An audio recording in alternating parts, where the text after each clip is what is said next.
المسرفين الذين إذا اكتالوا على الناس يستوفون وإذا كالوهم أو وزنوهم يخسرون ألا يظن أولئك أنهم مبعوثون ليوم عظيم يوم يقوم الناس لرب العالمين كلا إن كتاب الفجار لفي سجين وما أدراك ما سجين كتاب مرقوم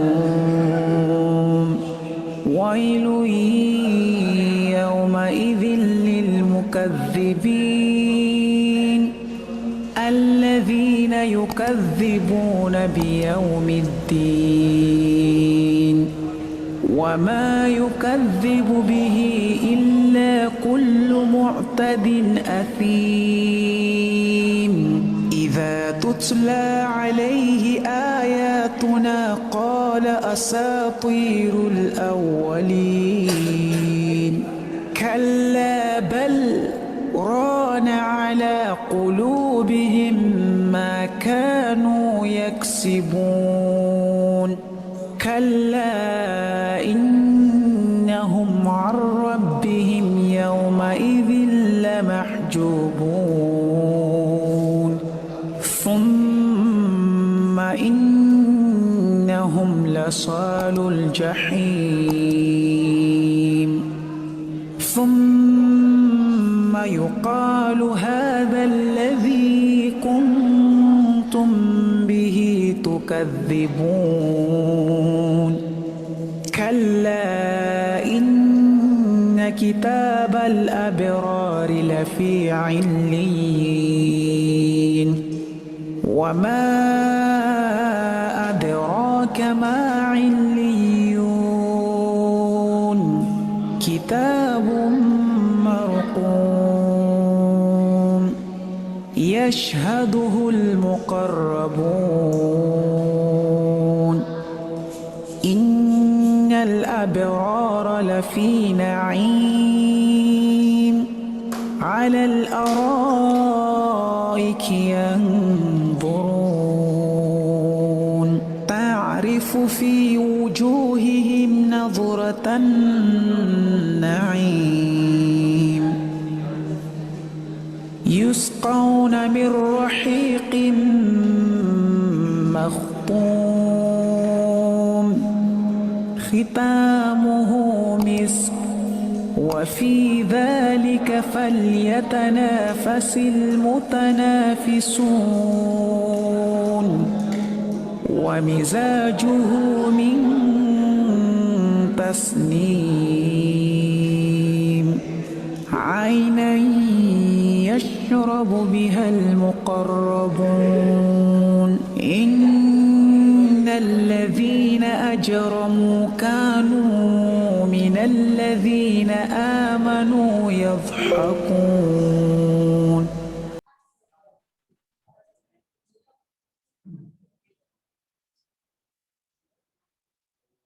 كيف حالكم؟ كيف أمسيتم؟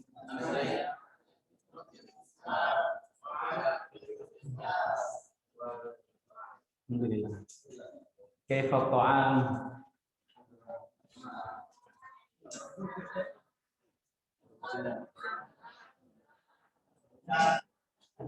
وكيف النوم؟ Ya. Kalau makannya sudah enak, kemudian tidurnya sudah nyenyak, maka tidak ada lagi alasan malas dalam bertelabun. Ya. Baik, teman-teman sekalian, baik yang di masjid ataupun di rumah, nabda bismillahirrahmanirrahim. Assalamualaikum warahmatullahi wabarakatuh. Innal hamdalillah nahmaduhu wa nasta'inuhu wa nastaghfiruh wa na'udzu billahi min shururi anfusina wa min sayyiati a'malina. Man yahdihillahu fala mudilla lahu wa man yudlil fala hadiya lahu.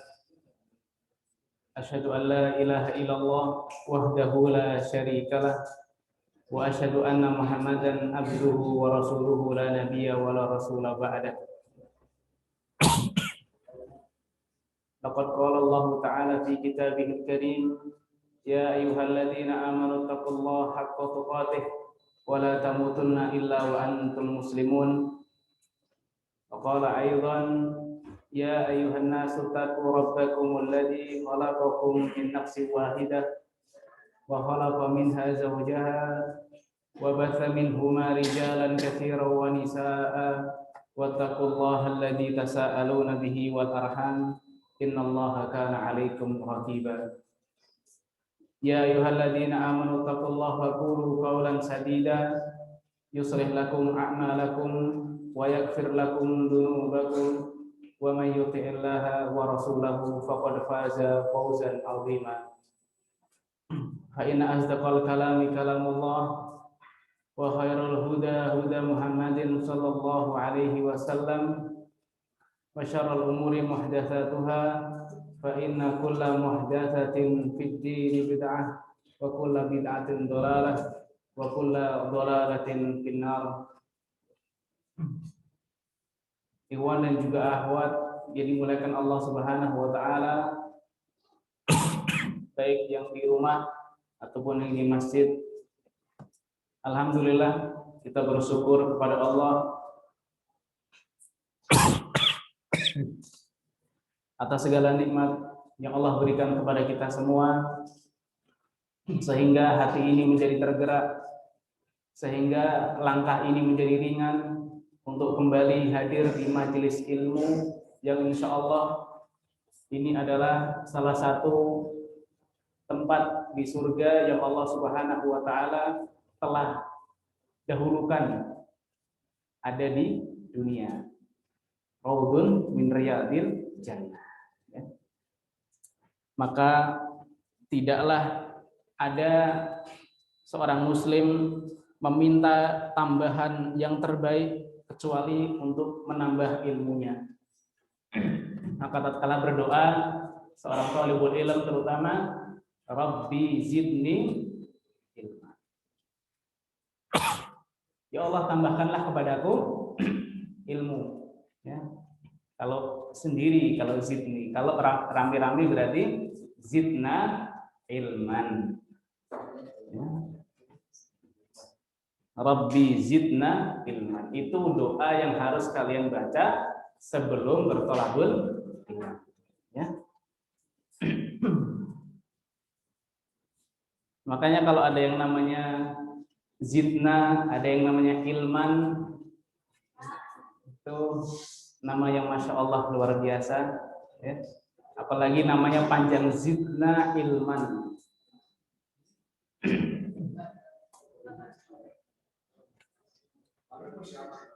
Baik teman-teman sekalian, ikhwan dan juga akhwat yang dimuliakan Allah Subhanahu wa taala. Sore yang mendung hari ini, ya, sore yang sudah diguyur hujan terlebih dahulu, tadi luar biasa sekali. Pas hujan baru turun, langsung tercium aroma yang sangat luar biasa. Aroma apa itu? Aroma apa? Biasanya kalau lama tidak hujan, terus hujan, berarti aroma tanah. Kalian pernah nggak pas hujan turun terus nyium aroma tanah itu? Wah, itu luar biasa. Subhanallah, itu enak sekali ya. Lezat itu aromanya. Baik teman-teman sekalian,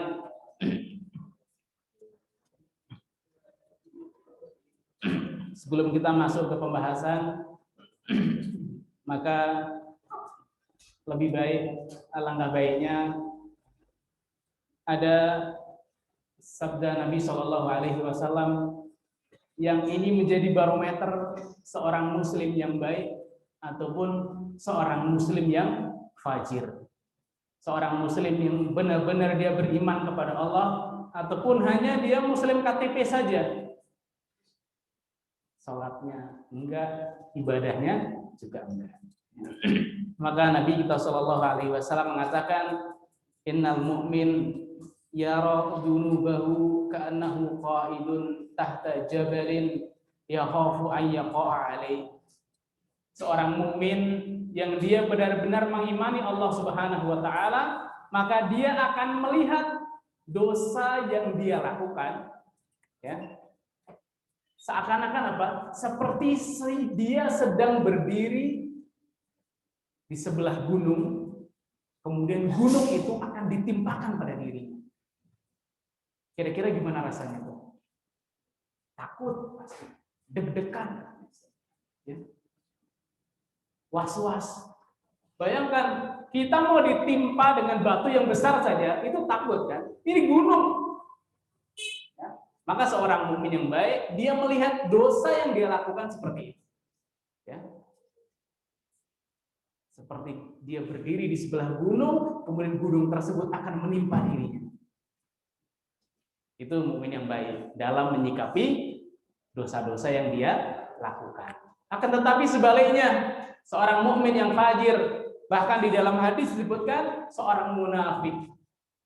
Innal munafik yara dunubahu kadubabin marra ala anfihi fayaqul biyadihi hakada.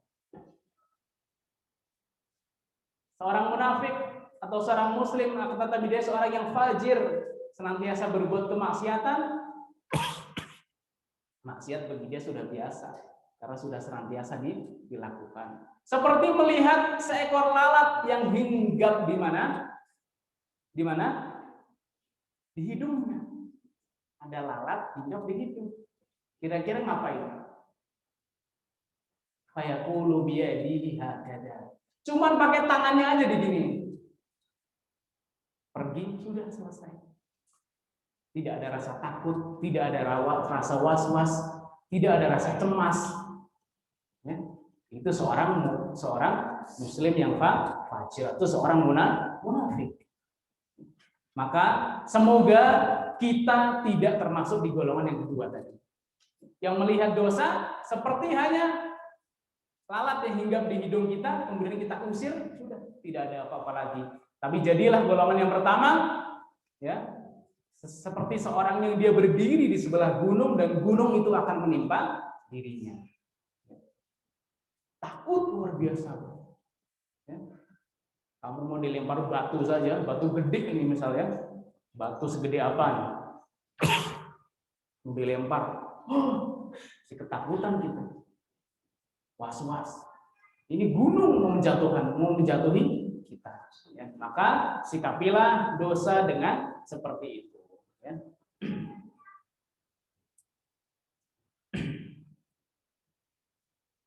Baik teman-teman sekalian, maka seseorang agar dia tidak senantiasa berbuat kemaksiatan ataupun berdosa kepada Allah Subhanahu wa taala, agar menanamkan pada dirinya yaitu rasa khauf. Apa itu khauf? Rasa takut kepada Allah Subhanahu wa taala. Karena salah satu di antara ciri-ciri orang yang dia takut kepada Allah Subhanahu wa taala adalah orang-orang yang baik. Innama yakhsyallaha min ibadihi ulama. Sesungguhnya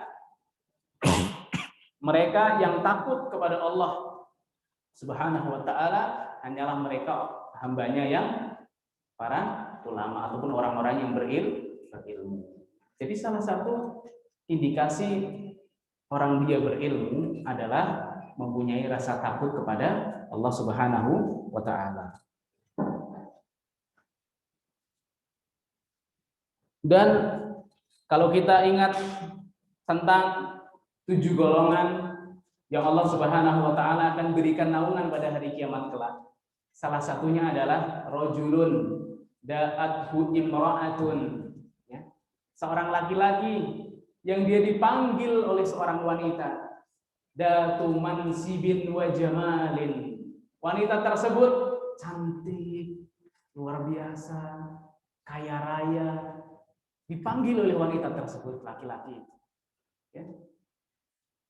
Kemudian dan laki-laki, antara laki-laki dan perempuan itu bukan mahram.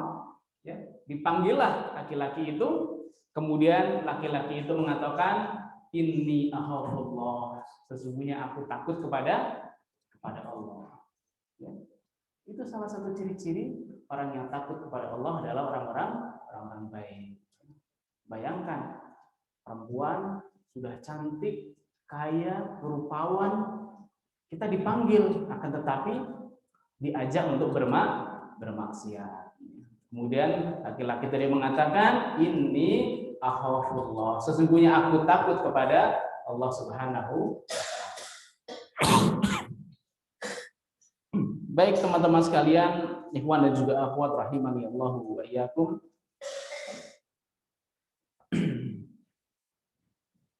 Sore hari ini kita akan menyebutkan beberapa hal yang berkaitan dengan min asbabi husnul khotimah.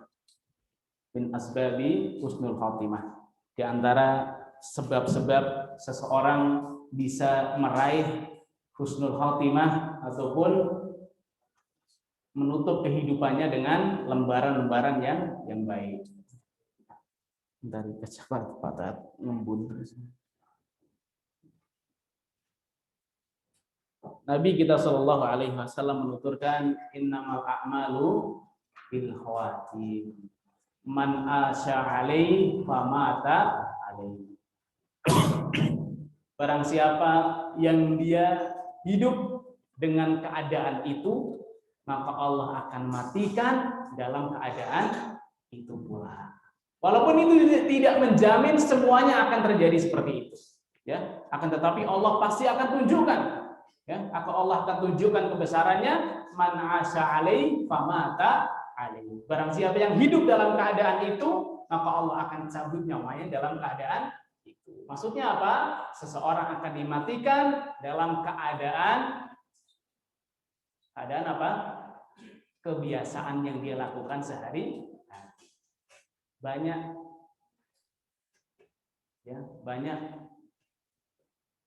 penyanyi yang dia akhirnya mati di atas panggungnya.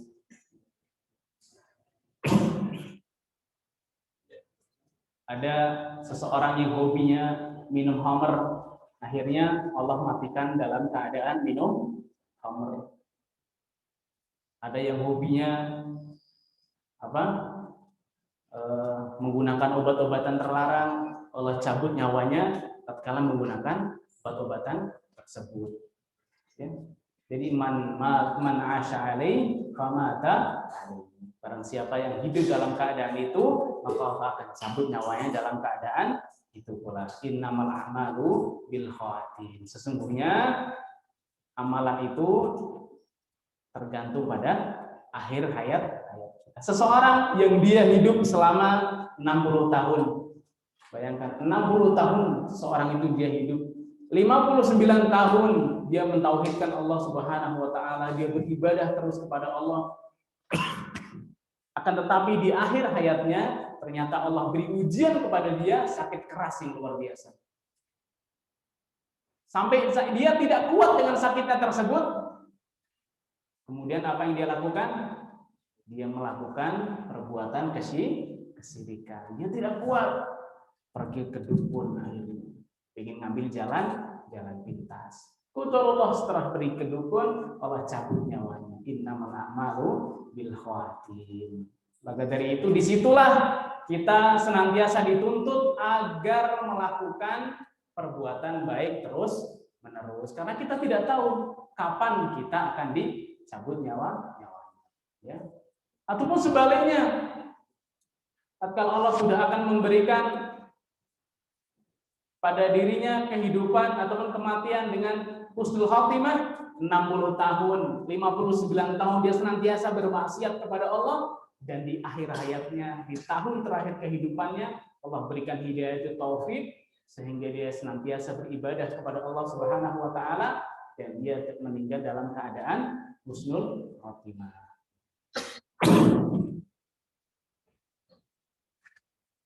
Bahkan Nabi kita Shallallahu alaihi wasallam mengatakan, man ahabba liqa Allah ahabballahu liqa'ahu. Wa man kariha liqa Allah karihallahu liqa'ahu. Barang siapa yang dia mencintai untuk berjumpa dengan Allah Subhanahu wa taala, maka Allah akan rindu ingin berjumpa dengan orang tersebut. Akan tetapi sebaliknya, barang siapa yang membenci untuk bertemu dengan Allah Subhanahu wa taala, maka Allah akan membenci pula perjumpaan dengan dirinya. Kemudian istri Nabi Shallallahu alaihi wasallam bertanya kepada Nabi, Alaisa kulluna nakrahul maut ya Rasulullah? Bukankah semua kita itu membenci yang namanya kematian? Ya, itu sudah tabiiyah. Sudah tabiiyah. Setiap manusia itu pasti benci yang namanya kematian. Bukankah kita kulluna nakrahul maut ya Rasulullah? Bukankah semua kita itu membenci dengan kematian? Berarti kita benci untuk berjumpa dengan Allah Subhanahu wa taala. Maka Nabi sallallahu alaihi wasallam mengatakan, laisa hakadha ya Aisyah. Bukan seperti itu wahai Aisyah.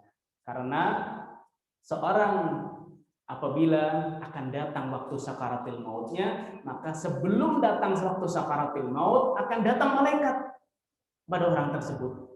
Kalau orang tersebut adalah orang mukmin yang senantiasa beriman dan beribadah kepada Allah Subhanahu wa taala, maka malaikat tersebut akan memberikan busra. Apa itu busra? Kabar gembira. Ditampakkan pada dirinya tentang nikmat-nikmat kubur, nikmat-nikmat surga yang luar biasa. Sehingga dia pun menghadapi sakaratil maut dengan tenang. Dengan tenang. Akan tetapi sebaliknya, seorang yang kafir tidak beriman kepada Allah Subhanahu wa taala, maka di detik-detik menghadapi sakaratul maut akan datang malaikat dan menunjukkan amal-amal keburukannya sehingga ditampakkan azab kubur, siksa neraka, dan dia pun ketakutan dalam menghadapi sakaratul maut tersebut sehingga dia pun meninggal dalam keadaan sakarat. Sakarat itu apa artinya, ada yang tahu? Sakarat itu, sakarat di dalam bahasa Arab itu artinya ada dua. Ya, sebentar. Artinya ada dua. Yang pertama, sakarat itu artinya adalah menutup. Ya. Sakar itu artinya adalah yang pertama menutup. Yang kedua adalah rasa sakit yang luar biasa. Dan yang dimaksud dengan sakaratul maut adalah rasa sakit yang luar biasa yang akan dialami setiap manusia. Ya. Jadi senikmat-nikmatnya sakaratul maut itu pasti akan ada rasa sakitnya. Bahkan Nabi Shallallahu alaihi wasallam sendiri seperti itu mengalami. Ya. Ingat tatkala Nabi Shallallahu alaihi wasallam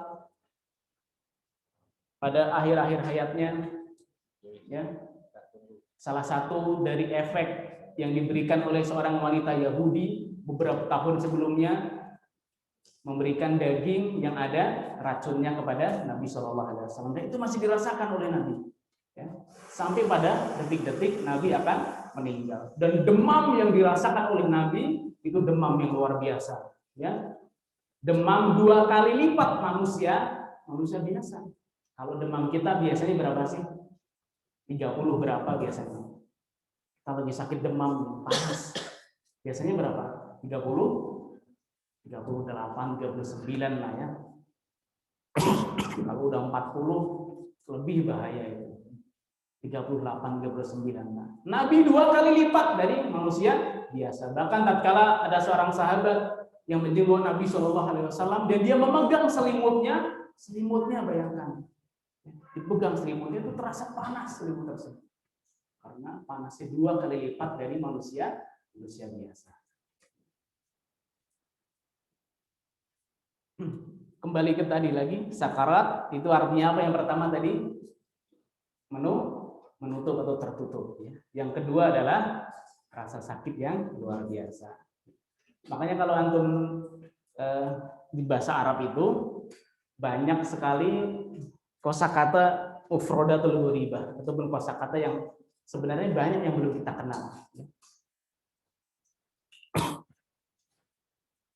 Aglikil bab, tutup pintu. Buat kosakata lain, syakiril bab, tutup pintu. Sama. Ataupun suka ada yang bilang sakir gitu. Siapa yang suka bilang gitu biasanya?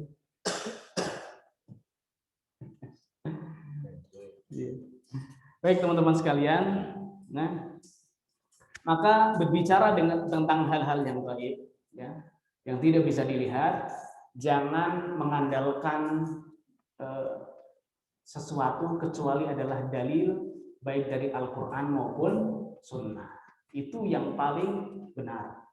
Berbicara tentang hal-hal gaib itu bersandar kepada Al-Quran maupun Sunnah.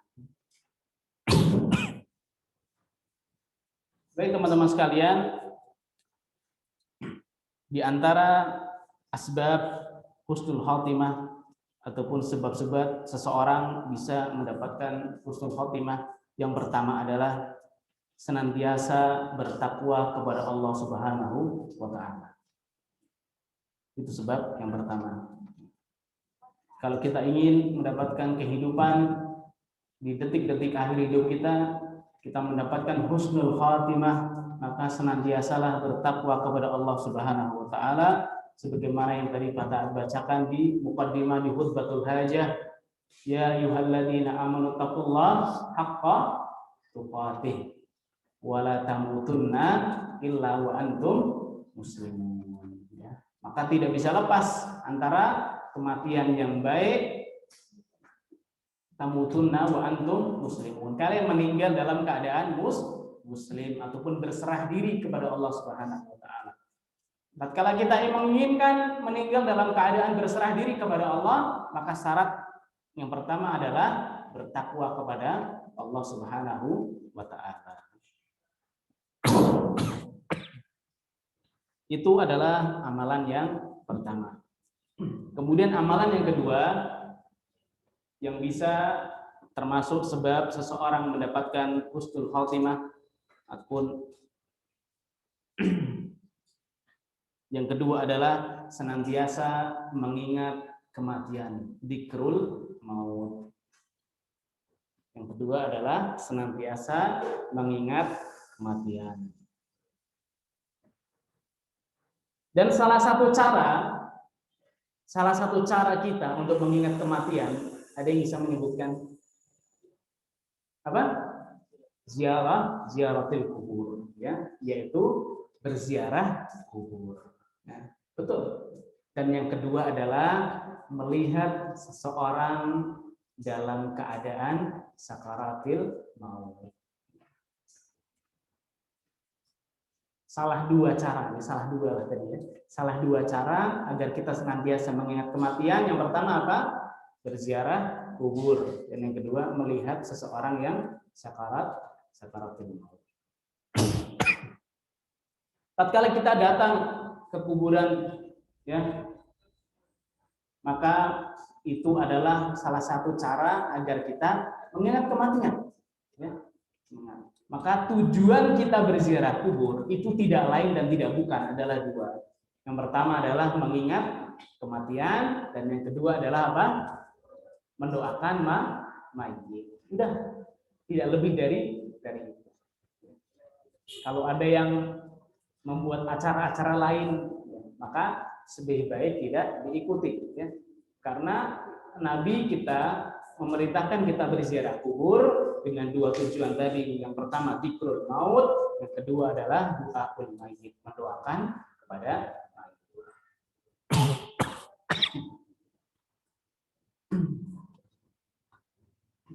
Baik ikhwan dan juga akhwat yang dimuliakan Allah Subhanahu wa Ta'ala. Lalu bagaimana kalau seseorang dia lalai dari dzikrul maut ataupun enggan untuk mengingat kematian. Seseorang yang dia enggan untuk mengingat kematian, maka efeknya ada 3 hal. Seseorang yang enggan mengingat kematian, itu efek buruknya ada 3 hal.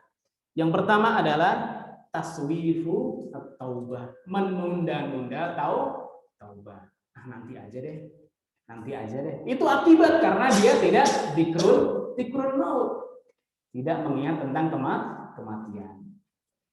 Nanti aja tobatnya lah. Masih ada waktu, nanti aja, masih muda. Nanti tobatnya kalau udah umur 40, udah umur 50. Kenapa? Karena dia tidak pernah dzikrul maut, mengingat kematian. Efeknya jadi taswifu taubah, menunda-nunda taubat.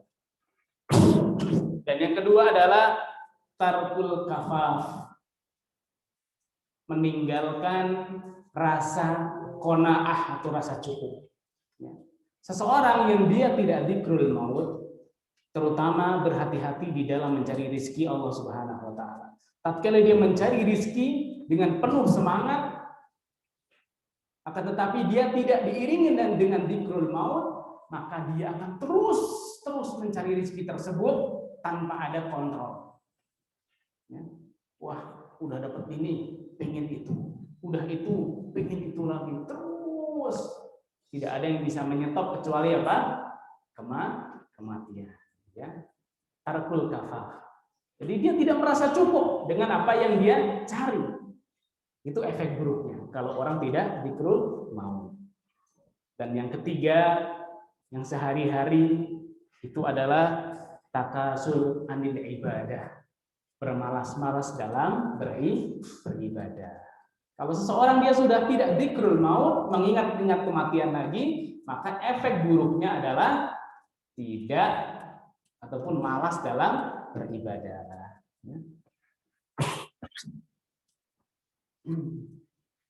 Baik, teman-teman sekalian, ikhwan dan juga akhwat yang dimuliakan Allah Subhanahu wa taala. Kemudian hal ketiga, tadi baru kedua ya. Jadi kedua.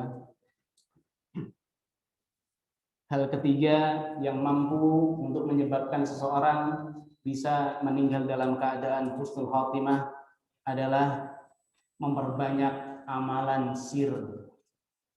Memperbanyak amalan yang tersembunyi.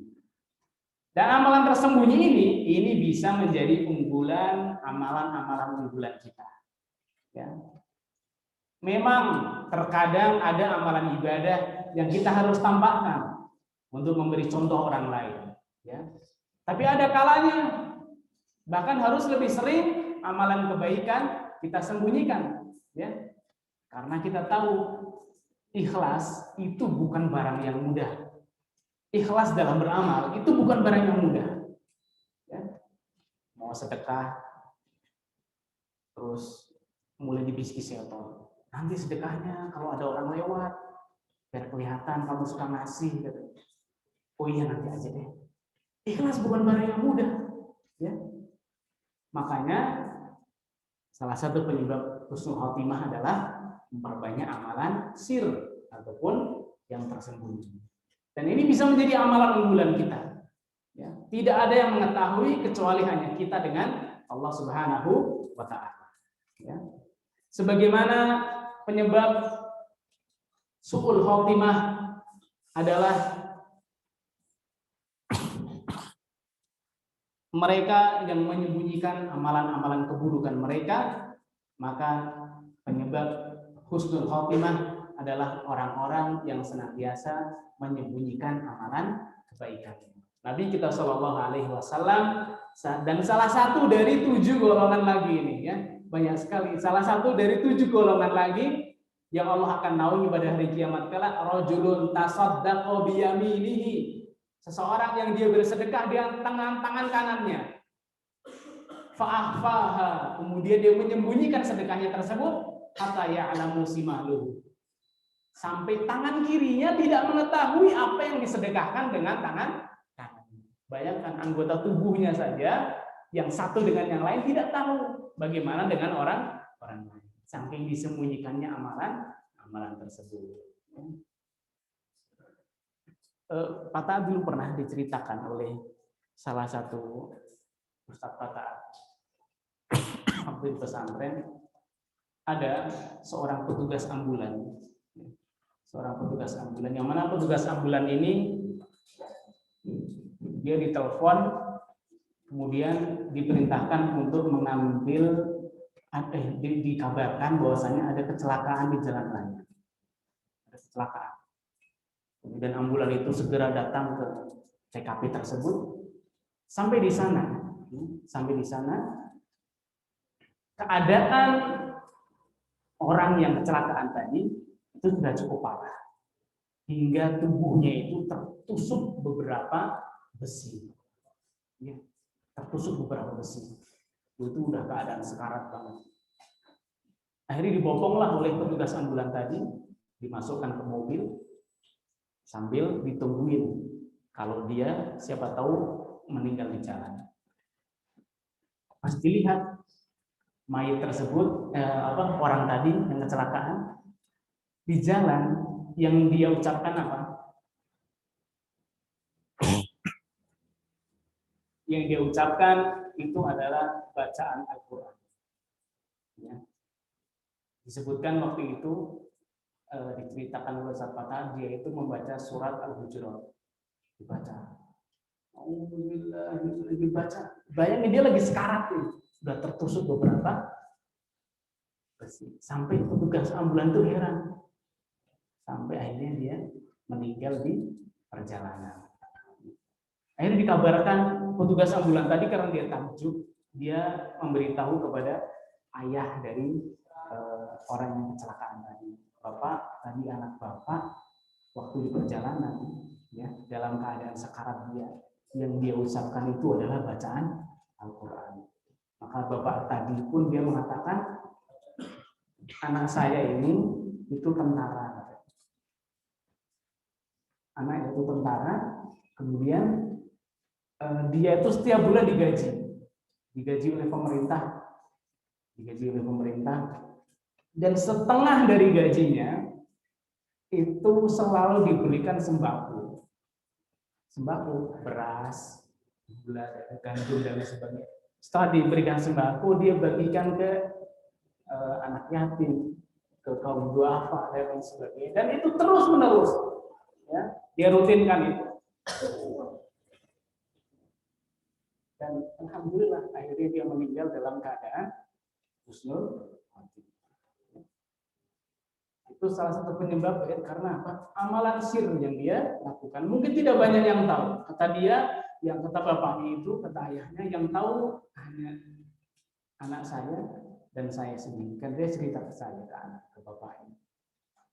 Dan mungkin ke beberapa fakir miskin yang sering dikasih. Maka dari itu, perbanyaklah amalan sir ataupun amalan unggulan yang tidak ada yang tahu kecuali hanya kita dengan Allah Subhanahu wa Ta'ala. Kemudian amalan selanjutnya adalah yang keempat. Sebenarnya ada banyak, cuma Pak Taat hanya menyebutkan 4 saja karena sudah mau jam 6. Yang keempat adalah memperbanyak doa.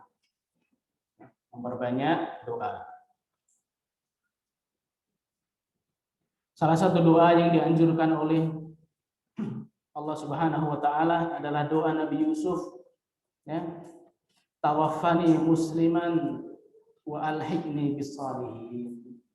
Ya, matikanlah aku dalam keadaan berserah diri kepada Allah dan kumpulkanlah aku bersama orang-orang saleh. Dan salah satu doa lagi, ya, yang ini benar-benar dianjurkan oleh Nabi kita Shallallahu Alaihi Wasallam, yaitu doa sebelum tidur.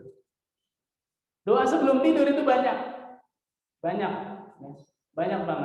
Di antaranya Bismika Allahumma amutu wa ahya. Kemudian baca trikul, qul huwallahu ahad, qul a'udzu birabbin nas, qul a'udzu birabbil falaq. Kemudian membaca ayat kursi. Dan salah satu doa yang dianjurkan adalah oleh Nabi Shallallahu Alaihi Wasallam dan yang disebutkan di dalam hadisnya, Allahumma inni aslamtu nafsi ilaik wa alja'tu dhahri ilaik wa fawwadtu amri ilaik la malja'a wa la manja minka illa ilaik rahbatan wa rahbatan ilaik amantu bi kitabikal ladzi anzalta wa nabiyyikal ladzi arsalta man qara'aha famata mata 'alal fitrah, kata Nabi sallallahu alaihi wasallam. Barang siapa yang membaca doa tadi sebelum tidurnya dia, ya, kemudian dia tidak bangun kembali. Artinya dia tidur kemudian bablas, mati sekalian ya. Maka mata 'alal fitrah, dia mati dalam keadaan fitrah. Fitrah itu artinya apa? Suci dari dosa.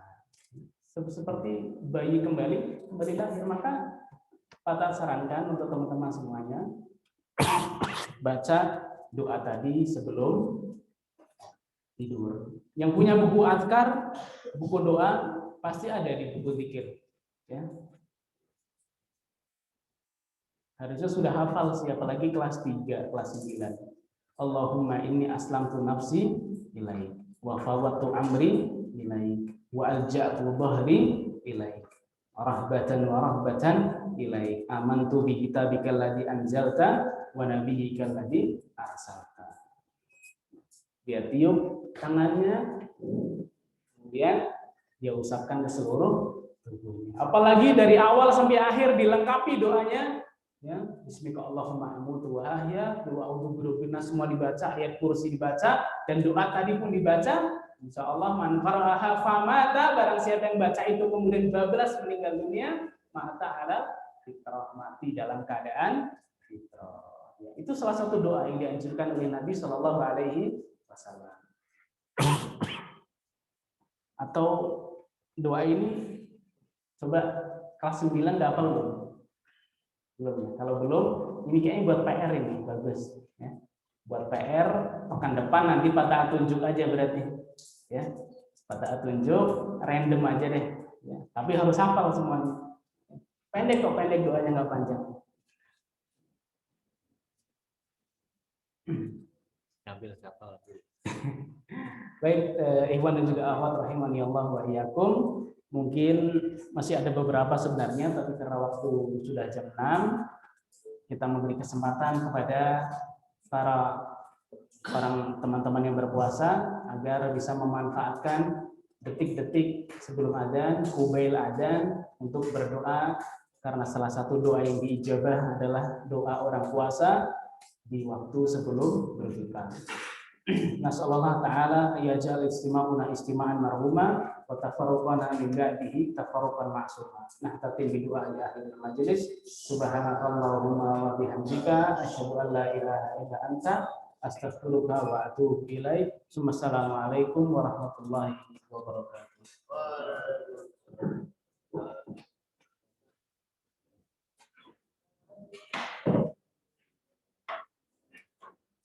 Fix